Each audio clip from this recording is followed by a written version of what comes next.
I kem familjen e migjës, të gjithë na bëjnë çdo herë probleme të ndryshme, janë xhelozë dhe dojnë konkurrencë. Është problem me pas akraba familjar që kanë këto vese, janë xhelozë dhe konkurrencë dojnë.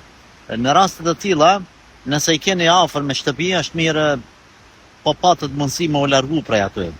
Prandaj është ajo fjala e moçme që Nasradini e ka ble shtëpinë shumë lirë, edhe pastaj ka shit shumë shtrajt. Kur i kanë thonë pse po shet ka shtrajt, thot tash nuk jam duke shit shtëpi, por po shes komshi. Komshia e mirë është bekim nga Allahu xhaleshanu, është bereqet.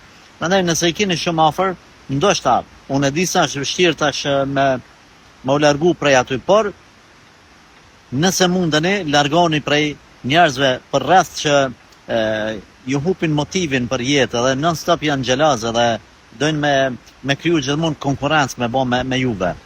Nëse i keni më larg, atër është pak më lehtë.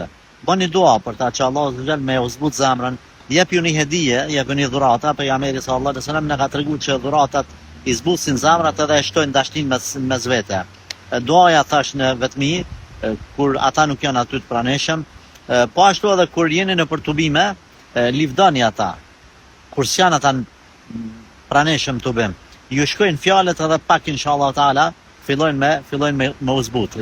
Gjithë secili e kemi nga një sfidë, prandaj edhe tek e fundit do t'ju bëjmë ballë.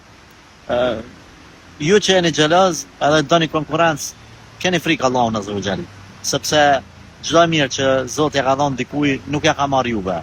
Por është mirësi që Allah ka dashur me dhënë, prandaj mos e xhelozoni njerëzit.